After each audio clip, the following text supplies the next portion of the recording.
A chegada de Lula à presidência pode interferir a revisão da vida toda? Esse é o tema que a gente vai trazer hoje depois da nossa vinheta.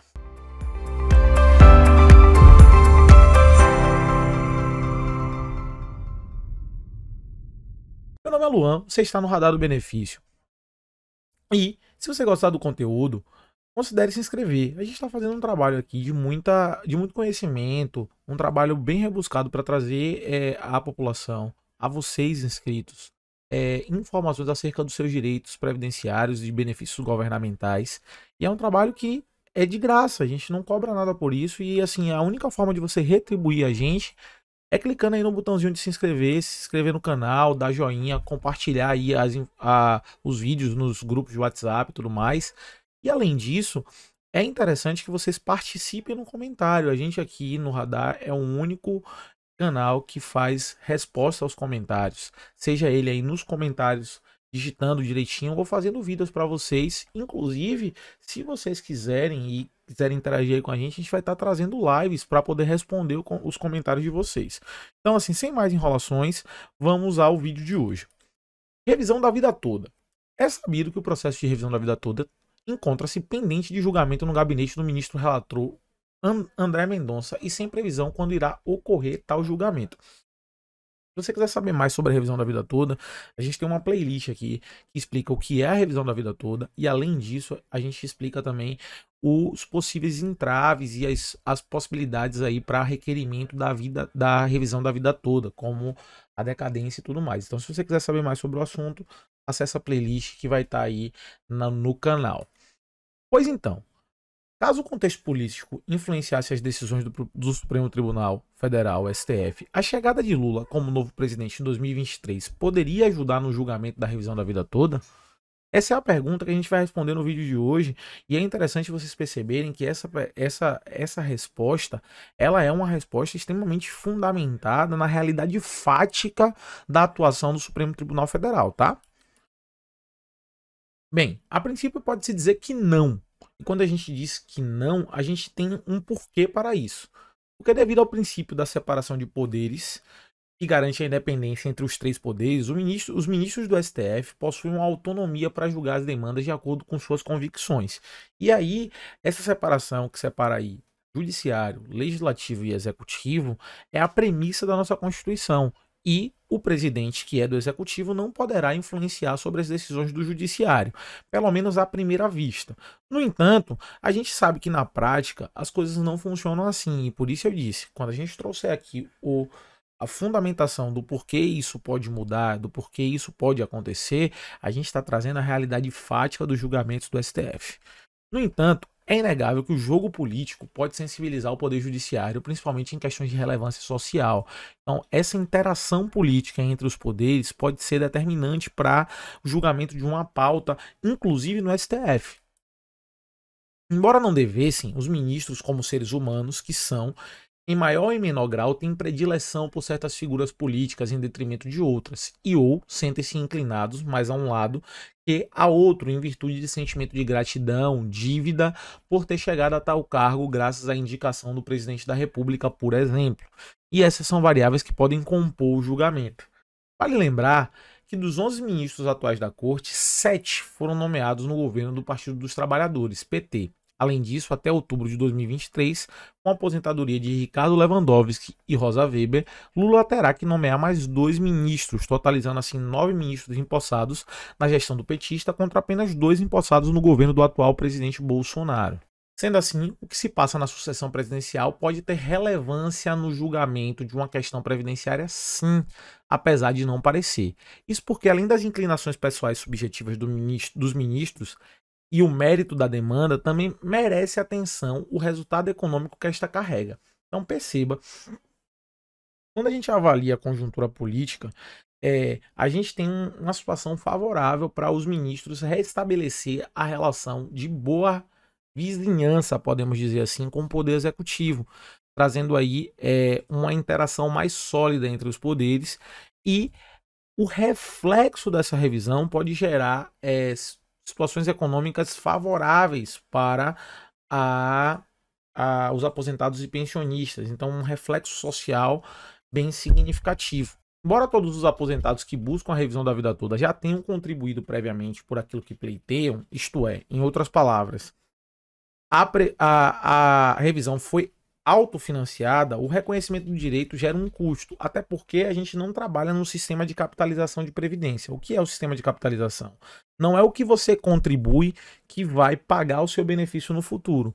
É a contribuição dos ativos, ou seja, dos trabalhadores atuais que pagam o benefício dos inativos, dos aposentados, pensionistas e recebedores aí dos auxílios não programados. Entendeu? Então, assim, esse custo é um custo que vai entrar nos cofres públicos, no orçamento público. Tentando imaginar o que pode vir a passar na cabeça dos ministros, tal custo pode ser encarado como uma variável no julgamento pelos seguintes motivos.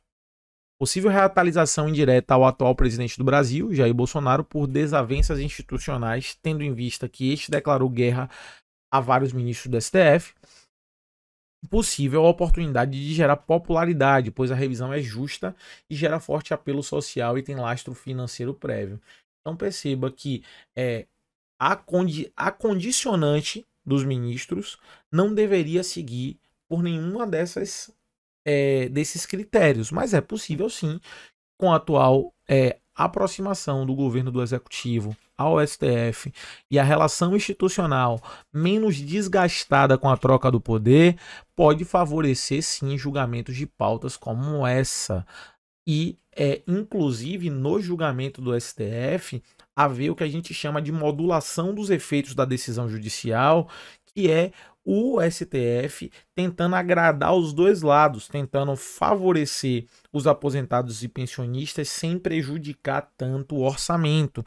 E aí pode ser, por exemplo, que a revisão seja de uma data específica por diante, não gerando um retroativo milionário para algumas situações, entendeu? Então, supondo aí que votem e façam essa modulação de efeito, coloque da data do julgamento em diante, corrigindo somente os valores da revisão sem pagar os retroativos, é uma possibilidade, entendeu? Então essas modulações de efeito acontecem para agradar e adequar a relação institucional do STF com o executivo, e isso não necessariamente é visto como algo inconstitucional, porque tem o dever da reserva do possível. A gente sabe que o STF pode, através de uma decisão judicial, impactar demasiadamente os cofres públicos e ficar inviável fazer esses pagamentos.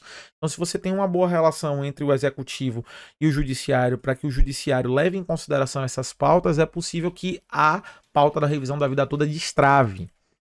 Afinal, indiretamente, as decisões emanadas pelo STF, sobretudo as de grandes impactos econômicos, atrapalham o planejamento econômico da União, que precisa pagar a conta, que foi o que eu acabei de falar. Isto posto, caso o julgamento não seja finalizado ainda este ano, o novo presidente Lula deve harmonizar as relações institucionais com o STF, e nessa trilha, o reconhecimento da revisão da vida toda pode ser, aos olhos de alguns ministros, o pontapé inicial para reafirmar valores como justiça social dos trabalhadores e aposentados. Lembrando que a lei já admite ministros do STF avaliar o impacto político de um processo quando a demanda apresentar aspecto constitucional, relevância social, política, econômica ou jurídica, que transcendam os interesses subjetivos de causa e apresentem potencial para atingir uma expressiva coletividade, como no caso da revisão da vida toda. Então perceba que toda essa avaliação no âmbito político, ela não foge ao escopo da atuação do STF. No entanto, o alinhamento entre o judiciário e o executivo serve para poder destravar pautas que vai ter um reflexo muito significativo no valor aí do orçamento público e nas condições também de recebimento de uma revisão que vai passar a ser autorizada por conta dessa decisão judicial. Apesar disso tudo que foi dito ser possível e não poder ser ignorado, é muito importante, por fim, deixar claro que, independente da influência ou não do cenário político no julgamento dos ministros, os fundamentos jurídicos da revisão da vida toda são extremamente sólidos. Então, o que é que a gente quer dizer aqui? Todo esse arcabouço político, que é a vinda do novo presidente, o melhoramento da relação institucional, pode favorecer o destravamento da pauta, mas o que a gente tem que perceber é que a pauta já foi julgada, ela já foi julgada favorável aos aposentados e pensionistas, única e exclusivamente porque o fundamento ele é sólido, tá? O fundamento jurídico, ele é não só pertinente, como ele é sólido. E a gente já falou sobre isso e sobre as implicações desse fundamento no pedido da revisão da vida toda, né? De você, inclusive, fomentar teses jurídicas em cima desse pedido da revisão da vida toda, até para aquelas situações que o pedido aí já está decadente. Mas isso você vai ver nos outros vídeos da playlist da revisão da vida toda. E a gente quer deixar claro aqui que esse posicionamento dos ministros frente ao novo governo é algo que pode acontecer, não necessariamente que vai acontecer. Então, se você gostou do conteúdo, deixa aí seu joinha. Aquele compromisso que a gente fez no início de se inscrever aí no canal é importantíssimo para que a gente consiga continuar trazendo aqui o conteúdo para vocês. É a forma que vocês têm aí de ajudar a gente e de incentivar a gente a continuar com esse trabalho e trazendo informações para você. Você esteve no Radar do Benefício, meu nome é Luan e eu te encontro no próximo vídeo.